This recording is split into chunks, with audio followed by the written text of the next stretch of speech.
warahmatullahi wabarakatuh.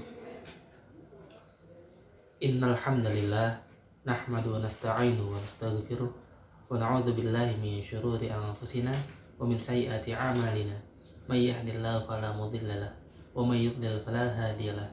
Asyhadu an la ilaha illallah wahdahu la syarika lahu wa asyhadu anna Muhammadan 'abduhu wa rasuluh. Amma ba'du. Qala Allah ta'ala fil kitabil karim. A'udzu billahi minasy syaithanir rajim. Bismillahirrahmanirrahim. Ya ayyuhalladzina amanu kutiba 'alaikumus syiyam kama kutiba 'alal ladzina min qablikum la'allakum tattaqun. Shadaqallahul 'adzim. Alhamdulillah, puji syukur kehadirat Allah Subhanahu wa taala.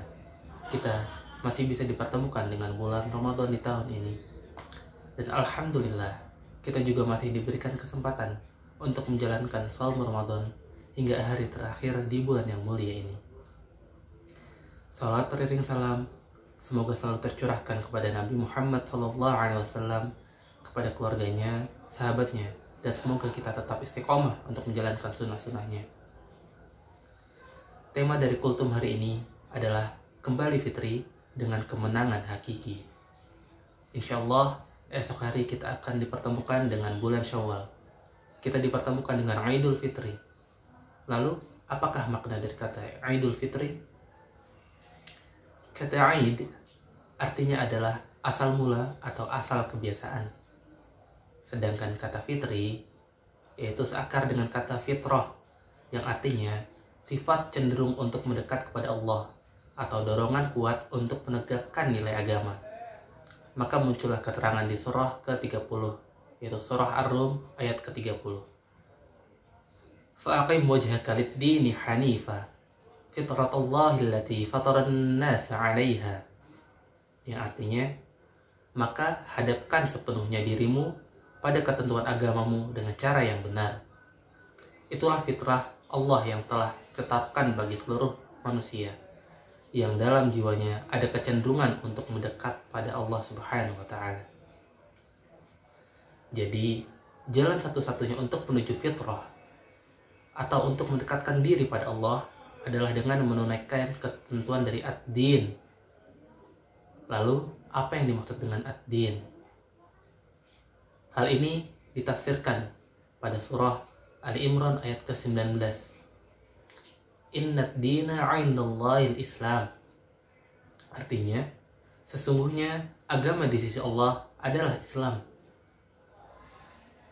Oleh karena itu, jika ada orang yang ingin mengembalikan dirinya kepada fitrahnya, ingin merasa dekat kepada Allah Subhanahu wa taala, maka dia harus mau memenuhi ketentuan dalam Islam. Apa itu ketentuan dalam Islam?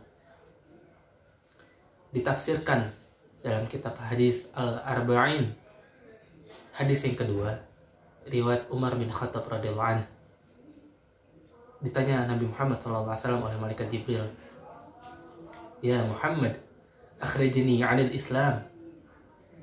Lalu Rasulullah menjawab, faqala Rasulullah sallallahu alaihi wasallam, "Al-Islamu an tashhada an la ilaha illallah wa anna Muhammadar Rasulullah wa tuqimas shalah wa tu'tiyaz zakah wa tasuma Ramadan wa tuhajjul baita man istata'ta ilaihi sabila."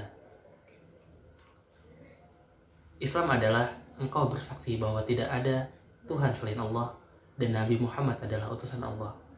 Engkau mendirikan sholat, menunaikan zakat, melaksanakan puasa Ramadan, dan pergi haji. Jadi, jika kita ingin mendekat kepada Allah, maka kita harus menjalankan ketentuan-ketentuan dalam Islam. Ketika Allah perintahkan untuk mengerjakan ibadah, maka sesungguhnya ibadah itu mampu mengantarkan kita untuk dekat dengan Allah. Kedekatan inilah yang disebut dengan fitrah. Lalu apa kaitannya dengan Ramadan? Kaitan dengan Ramadan adalah puasa Ramadan merupakan amalan yang bisa menghimpun berbagai jenis ibadah yang membuat kita lebih dekat dengan Allah Subhanahu wa taala. Karena hampir semua amal ibadah kita meningkat saat bulan Ramadan. Mari kita cek bersama, bukankah dalam Ramadan kita menghimpun banyak sholat?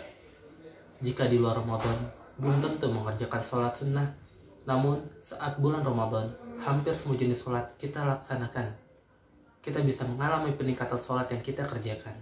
Dimulai dari sholat rawatib, duha, tarawih, witir, sampai tahajud.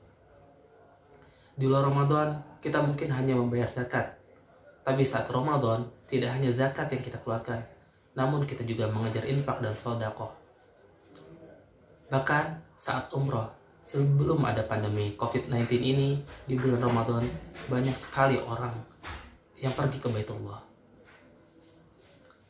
Lalu apa esensi dari semua ini? Esensi dari semua ini adalah untuk membangun kedekatan kita dengan Allah Subhanahu wa Ta'ala. Kemudian, apa makna dari kata kemenangan yang hakiki? Allah menjelaskan dalam surah Al-Hasyr ayat 20. La yastawi ashabun nari wa ashabul jannah. Ashabul jannati humul faizun. Artinya, tidak sama para penghuni neraka dengan para penghuni surga. Para penghuni surga itulah orang-orang yang memperoleh kemenangan.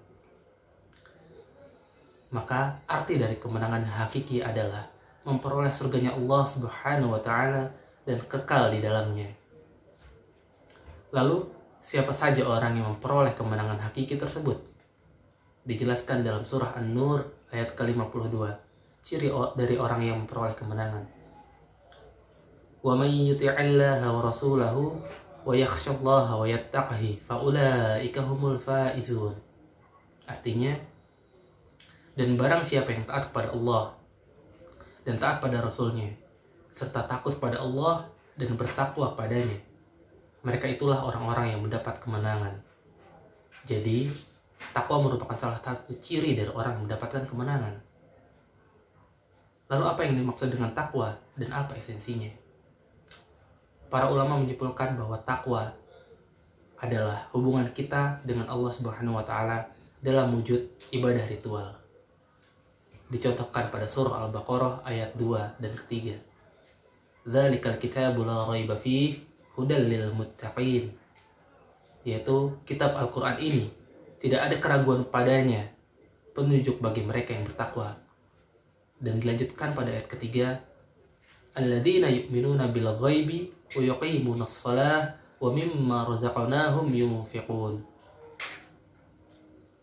Orang yang bertakwa adalah mereka yang beriman kepada yang gaib, melaksanakan sholat, dan menginfakkan sebagian rezeki yang kami berikan kepada mereka. Demikian juga dijelaskan pada surah Al-Baqarah ayat 183. Mengapa kita diperintahkan untuk berpuasa? Ya ayyuhalladzina amanu kutiba alaikumus siyamu kama kutiba alal ladzina min qablikum la'allakum tattaqun. Wahai orang-orang yang beriman, diwajibkan atas kamu berpuasa sebagaimana diwajibkan atas orang sebelum kamu agar kamu bertakwa. Hal ini kembali pada hadis Al-Arba'in yang kedua tadi, mengenai pokok-pokok agama Islam. Maka dapat disimpulkan bahwa untuk kembali pada fitrah manusia, yaitu mendekatkan diri kita pada Allah Subhanahu wa Ta'ala dengan melaksanakan pokok-pokok dari syariat Islam. Dan dengan kita menjalankan pokok ajaran sesuai syariat, maka kita bisa menjadi hamba yang bertakwa. Tujuan kita bertakwa kepada Allah adalah untuk mendapatkan ridha Allah dan memperoleh kemenangan yang hakiki, yaitu menjadi penghuni surganya Allah Subhanahu wa Ta'ala. Taqabbalallahu minna wa minkum siyamana wa siyamakum wa ja'alnahu wa iyyakum minal aidin wal faidin. Wassalamualaikum warahmatullahi wabarakatuh.